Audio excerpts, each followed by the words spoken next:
Hello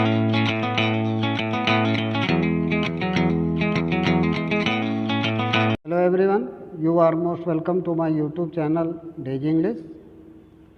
आप सभी लोगों का हमारे यूट्यूब चैनल डेजी इंग्लिश में बहुत बहुत स्वागत है। यह क्लास 11th के लिए पोएम है a photograph compose bye Shirley Toulson. Shirley Toulson के द्वारा रचित यह पहला पोएम है, फोटोग्राफ। इस पोएम में कवित्री तमाम प्रकार की मेमोरी को एक्सप्लेन करती हैं। यह क्लास 11th के लिए है। इस पोएम क्लास 11th के लिए यूपी बोर्ड, सीबीएसई बोर्ड के लिए है।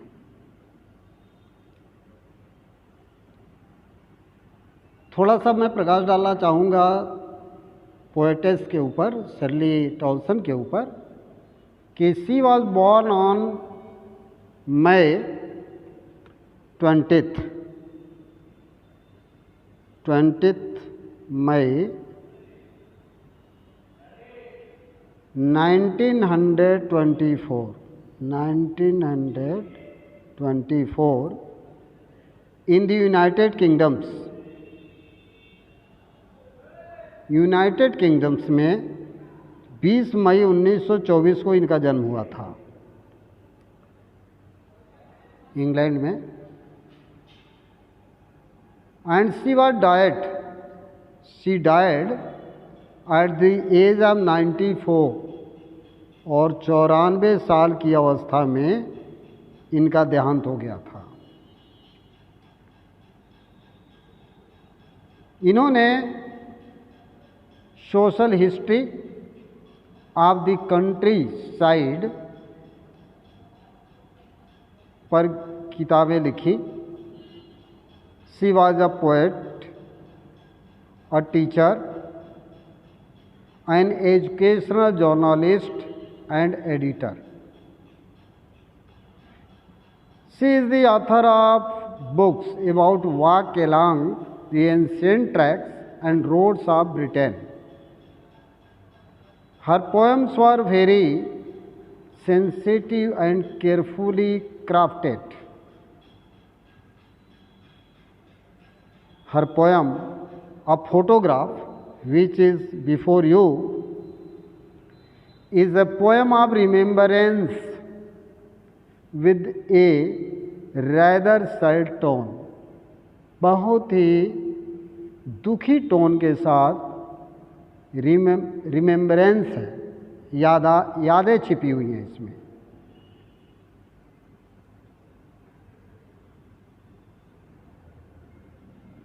यह अपने माँ को मेमोरी में रखी और इस पोएम में इन्होंने व्यक्त किया है। इसको ध्यान से आप देखेंगे तो आपको समझ आएगा। आइए हम पोएम पर सीधे आते हैं। ये पोएम है, आप देख रहे होंगे।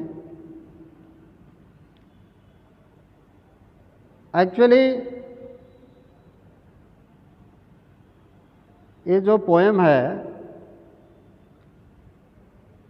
इस पोएम में कवित्री लिखती हैं दी कार्डबोर्ड। सबसे पहले वर्ड डाली हैं दी कार्डबोर्ड। तो कार्डबोर्ड का मतलब होता है, आप देखे भी होंगे, गत्ता, ए thick and stiff paper. Cardboard means A thick and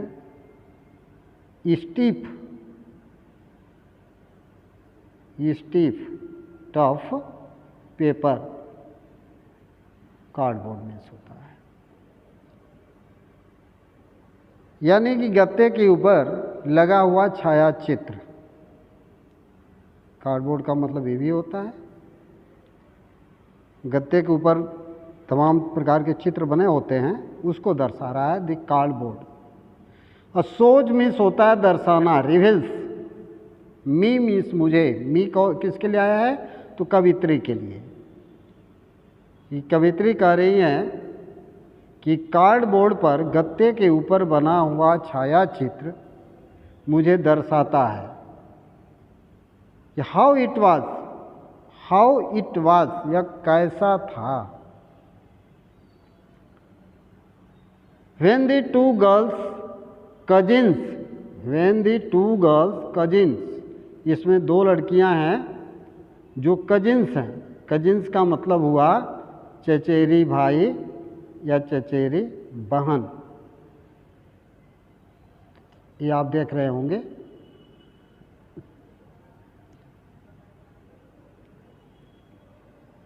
went paddling, यहाँ आप ध्यान देंगे, वेंट पैडलिंग। पैडलिंग का अर्थ होता है पानी में खेलते हुए, यानी छपा छप करती हुई।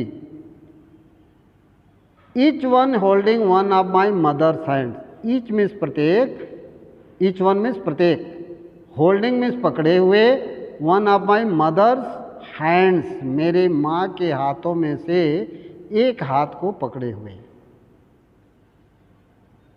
एंड सी, और आगे कह रहा है and see it means poetess mother, उस कवित्री की माँ।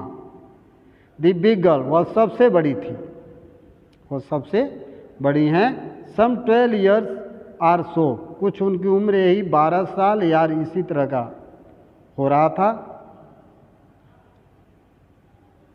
ऑल थ्री स्टूड, ये तीनों के तीनों, यानी कि उनकी माँ और उनकी दो चचेरी बहनें, कजिन वर्ड आया है ना, तो कजिन जो शब्द है वो चचेरी बहनों के लिए है।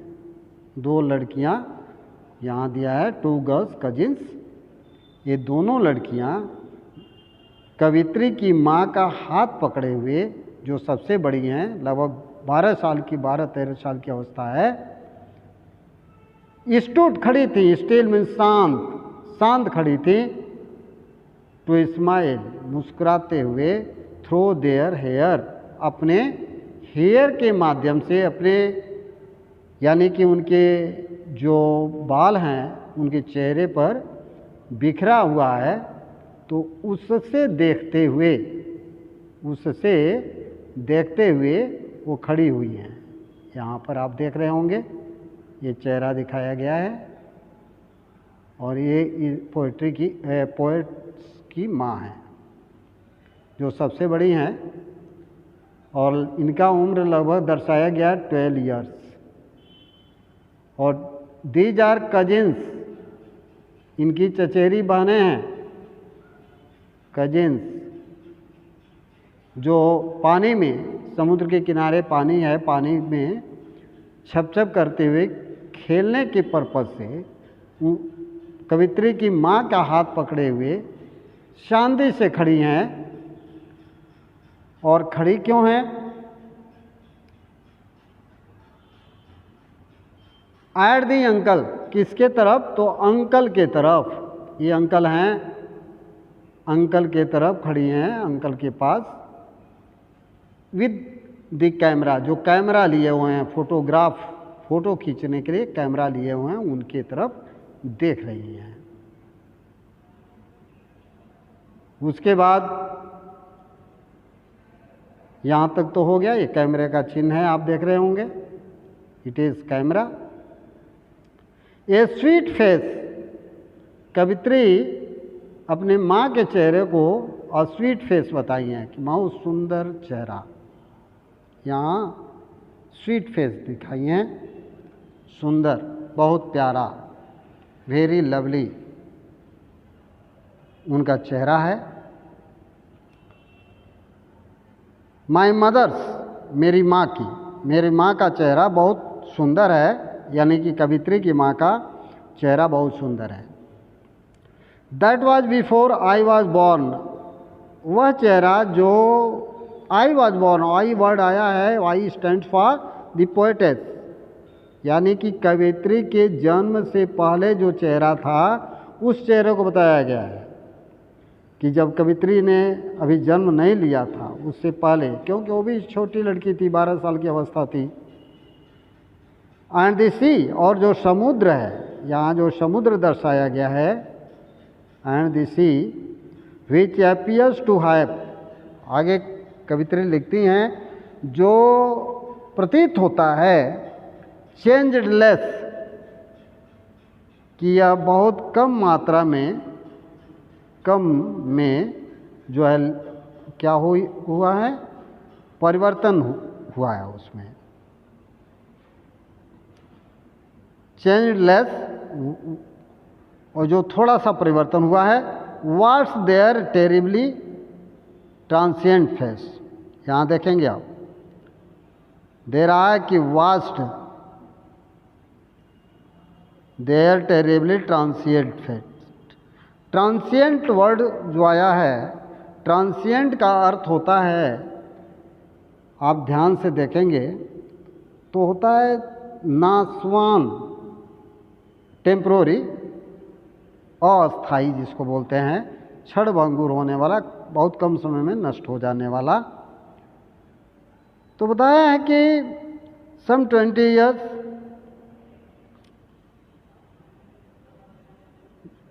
जो समुद्र है वो समुद्र जो है कम परिवर्तित हुआ है, जो उनके क्षणभंगुर पैरों को, फीट मीन्स होता है पैर, पैरों को भयंकर रूप से धो डाला था।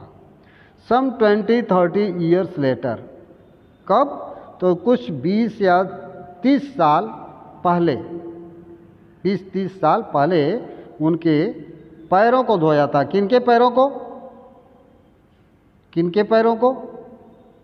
तो कवियत्री तथा उनके 2 बहनों के पैरों को धोया था।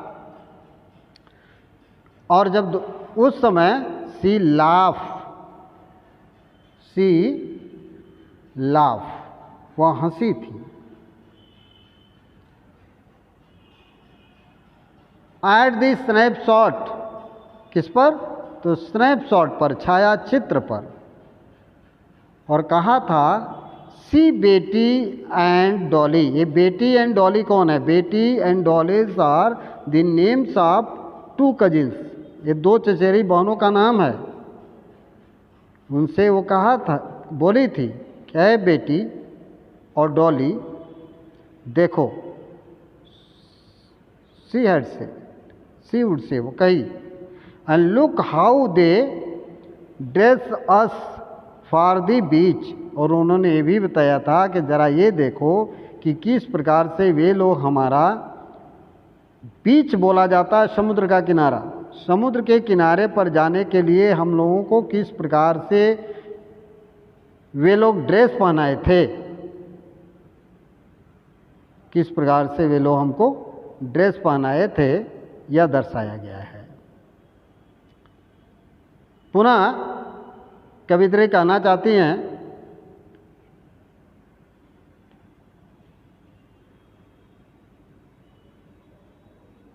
The C holiday was her past.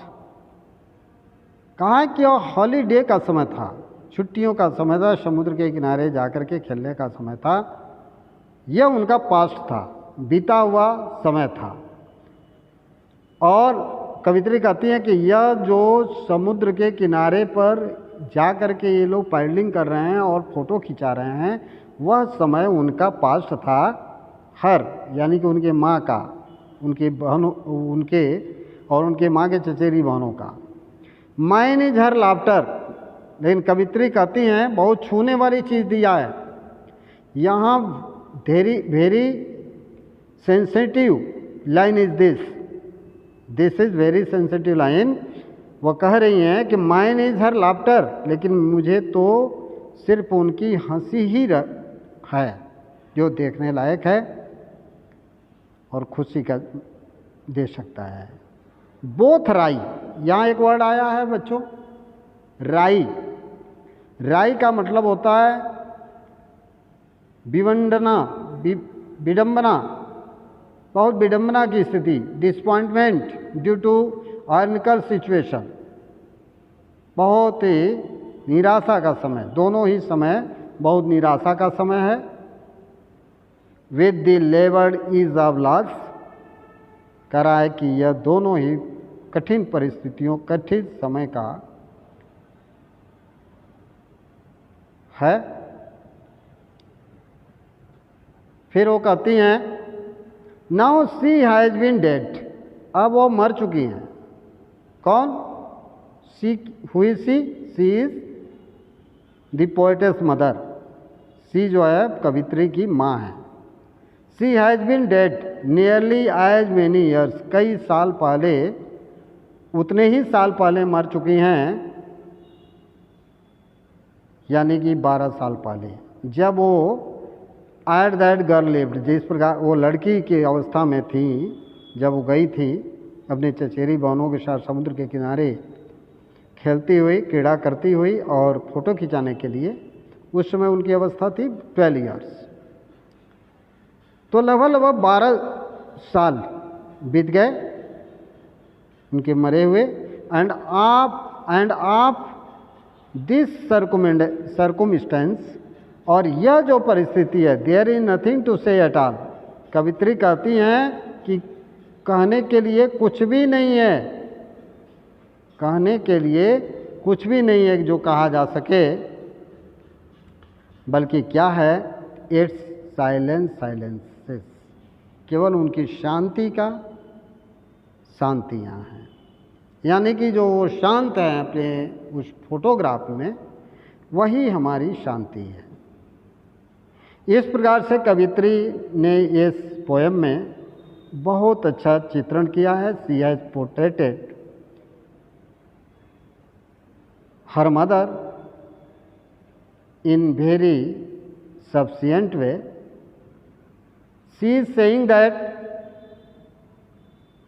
there is a cardboard and on that cardboard there is a picture of her mother and also her mother's cousins, 2 cousins. When they had gone to sea, paddling and holding the hands of her mother,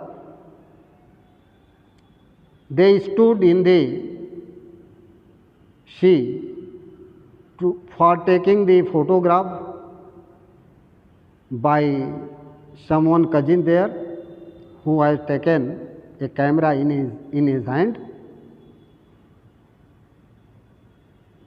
The poet says that the age of her mother was 12 years. 12 years at that time when she had gone, and all of them, means all 3 stood there silently for taking photograph with. And the poet says that the lovely face of her mother, उसकी माँ का बहुत सुंदर चेहरा है।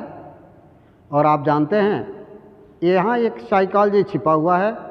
There is a very fine psychology here, because हर एक बच्चे क्या, जो माता पिता होते हैं सबसे खूबसूरत होते हैं, और हर एक इंसान के लिए अपने बच्चे सबसे सुंदर होते हैं।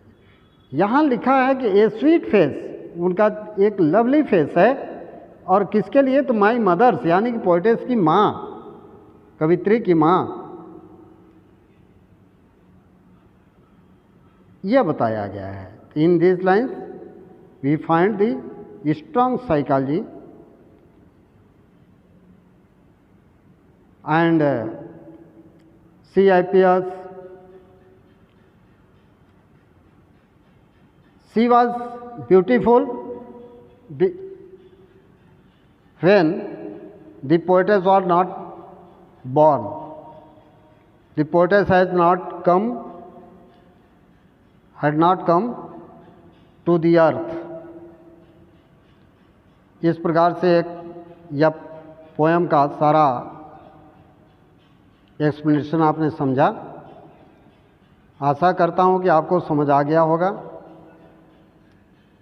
और आप इसको ठीक ढंग से पुनः बार बार चला करके देख लेंगे, समझ जाएंगे।